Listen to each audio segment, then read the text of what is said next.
I want to give an impartial review of this plant. Ayahuasca is not a drug. It's not recreational at all. And people who say it's drugs, they don't know what they're talking about actually. It truly is a healing plant, and there is a spirit in the plant. There are some dangers involved in my opinion, which are not spoken about in the ayahuasca community. And this was like an exorcism. This guy had an entity attached to him. I saw this like this. I felt this kind of suddenly it felt like a very dark energy in the room. And that's my issue with it, is sometimes the groups are way too big.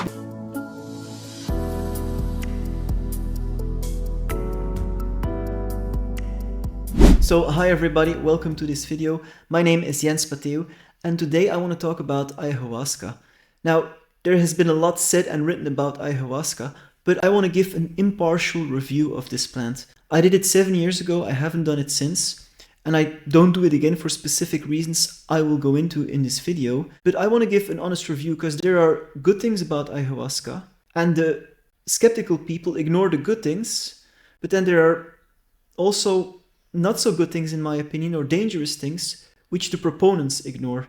So I will try to give an impartial review here. But before we continue, I want to make clear what ayahuasca actually is. Now, most people will probably, who watch this video, will probably know what ayahuasca is, but for the people who don't know, so here is a short introduction. So ayahuasca is actually a plant.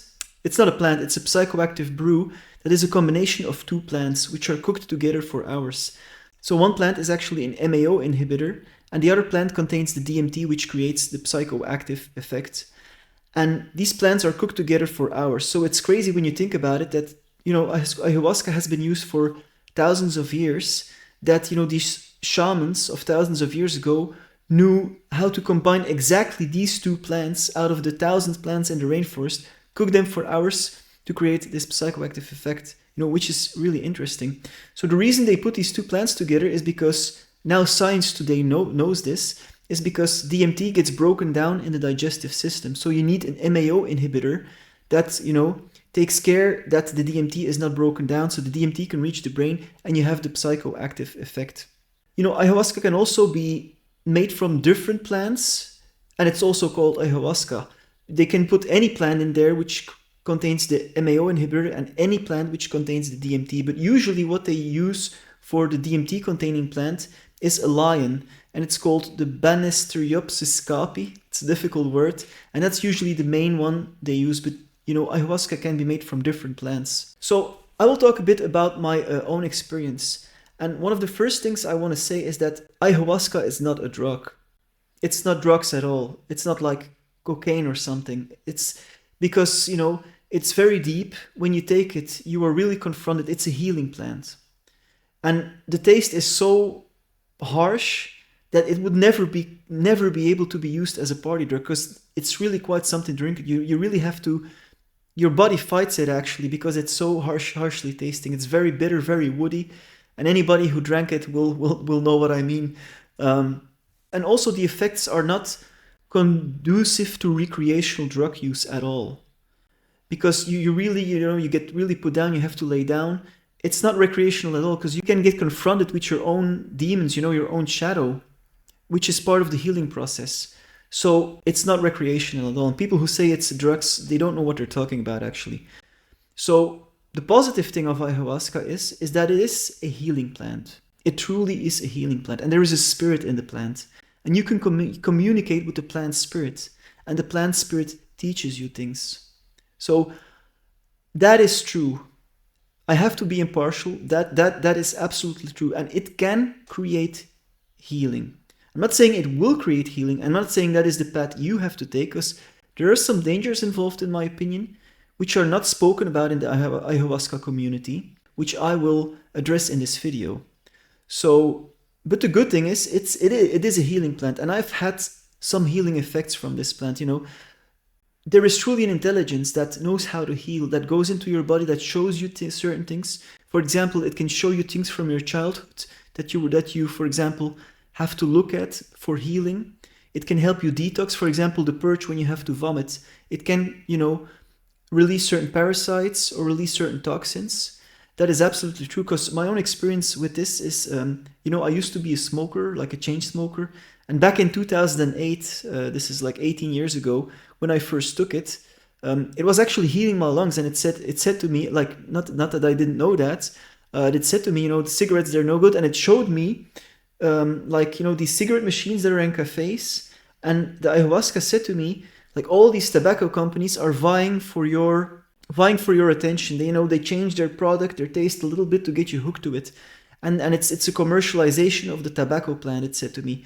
And that energy of commercialization goes into your lungs, it said. So it didn't say anything really about the physical effects of smoking, although I felt it was healing my lungs, but it did say something about the energy of the tobacco that's being used in the tobacco industry. So I thought that was quite interesting. So yes, this plant is a teacher and a healer.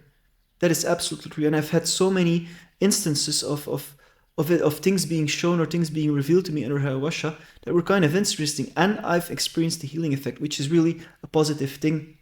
So I will now have to talk about, the not so positive effects, and I will be a little bit skeptical here, because I think this is not talking about a lot in the ayahuasca community, and they don't want to see, the downside of this. So the first times I did it was just with a friend of mine, and that was actually really, really good.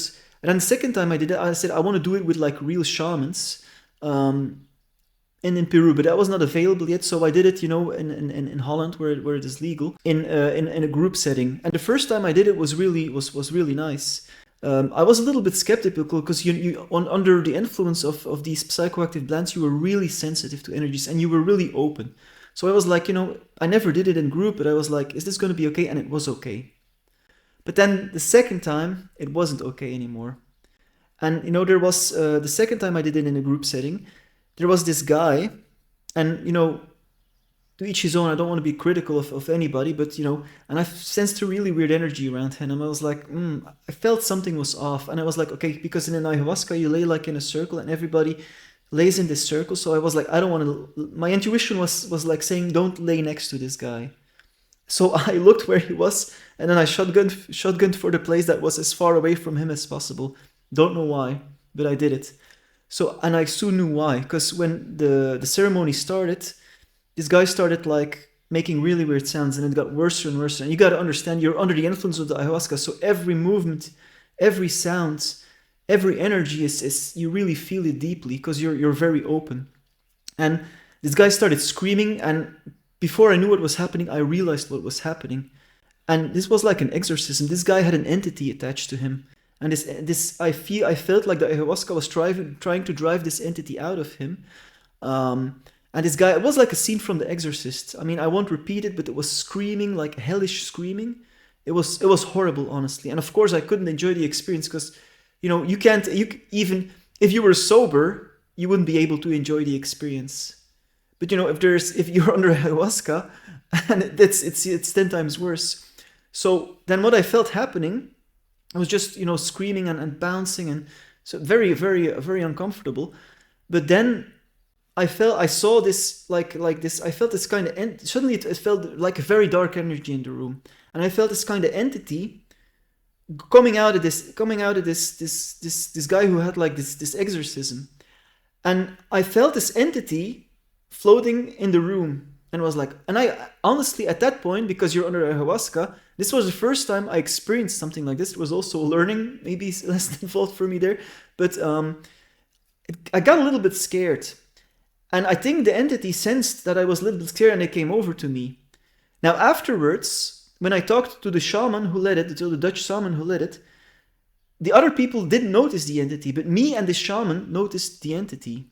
So I think that the entity came towards me, and it started to hang over me, like was like 2 meters above me, and it was like a black cloud with hooks on it.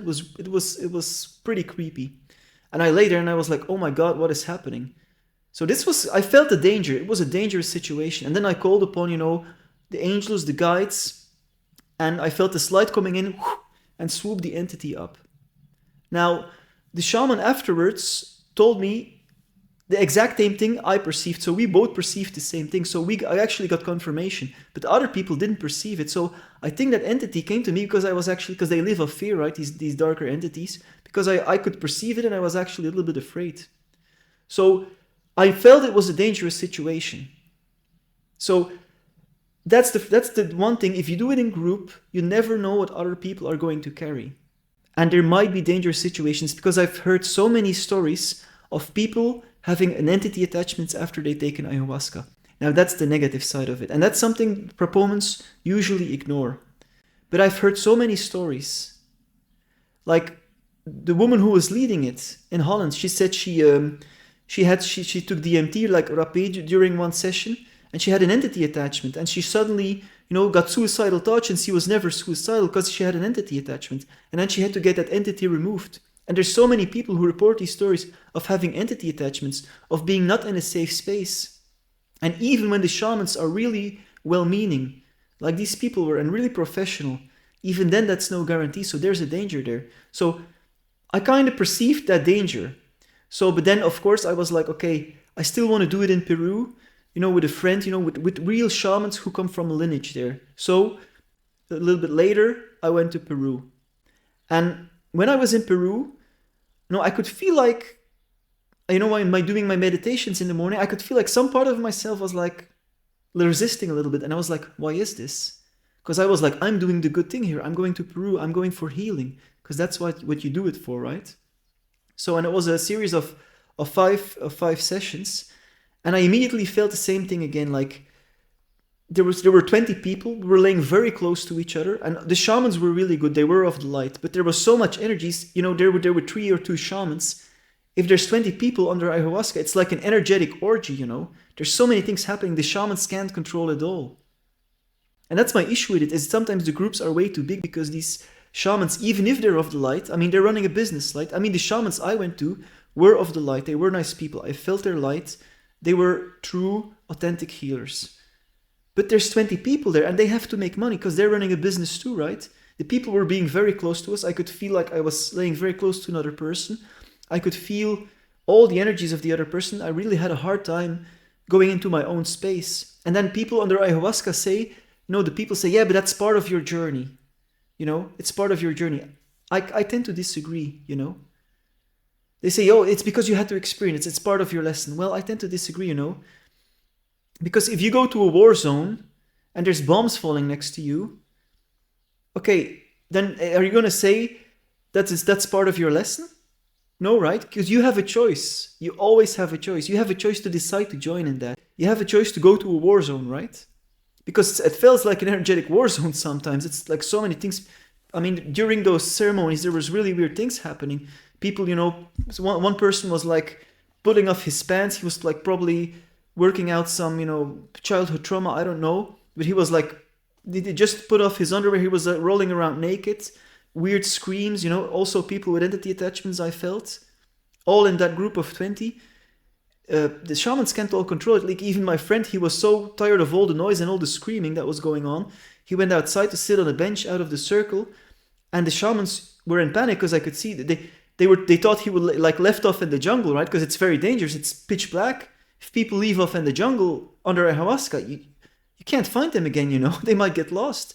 So I could see they were worried for my friend who just went out to sit on the bench, but luckily they found him sitting on the bench and they brought him back in the circle. So, there is danger. There is some element of risk involved with this. And that's something that is usually ignored. So anyway, back to my story. So I did have some healing effects of it, but then in the 4th session, I felt I can only describe as my higher self coming in very strongly and saying to me, Jens, you need to stop this because it's dangerous.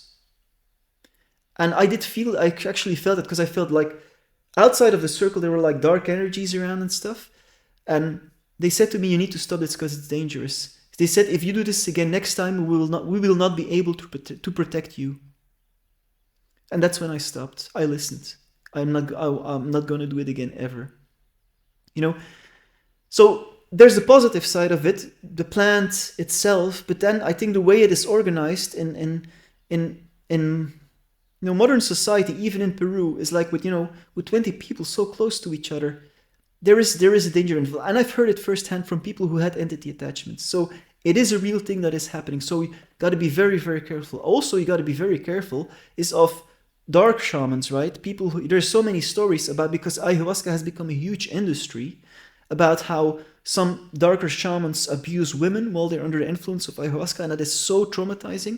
If people are like sexually abused under the influence of ayahuasca, that's very dark and very traumatizing. So you got to be really, really careful.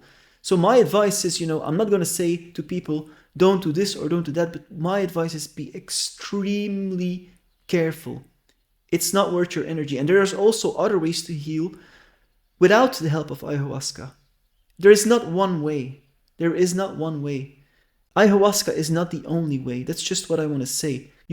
I've been now on my path for more than 7 years, a healing path without ayahuasca, and that's fine too.